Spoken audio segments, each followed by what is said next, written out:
पश्चिम बंगाल के राज्यपाल doctor CV आनंद बोस ने एक नोटिफिकेशन के जरिए राजभवन का नाम बदलकर लोक भवन कर दिया है। यानी राजभवन अब द जनराज भवन अर्थात लोक भवन के रूप में जाना जाएगा। राज्यपाल सीवी आनंद बोस ने नोटिफिकेशन के जरिए इस बड़े फैसले का खुलासा किया। सूत्रों का यह भी कहना है कि राष्ट्रपति द्रौपदी मुर्मू ने अपनी स्वीकृति भी दी है। केंद्रीय गृह मंत्रालय ने भी कोलकाता राजभवन को लोक भवन करने पर अपनी स्वीकृति प्रस्तुत की है। यानी अब कोलकाता राजभवन लोक भवन के रूप में जाना जाएगा। शनिवार को स्वयं पश्चिम बंगाल के राज्यपाल डॉक्टर सीवी आनंद बोस ने राजभवन का प्लेट हटाकर यहां पर लोक भवन का नेम प्लेट लगाया। इसके पूर्व उन्होंने नेताजी सुभाष चंद्र बोस की तस्वीर पर अपनी श्रद्धा सुमन अर्पित करने के बाद राजभवन के नेम प्लेट हटाकर लोक भवन किया। আপনার স্বপ্নের বাড়ি এখন হাতের মুঠোয়।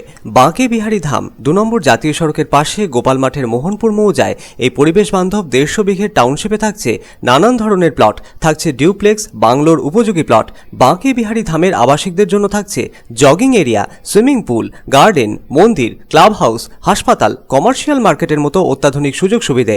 বাঁকে বিহারী ধাম থেকে মাত্র 5 মিনিটে পৌঁছে যাবেন অন্ডাল বিমানবন্দরে। তাই আর দেরি না করে যোগাযোগ করুন। Site office Banke Bihari Dham, Gopalmath, Durgapur 17।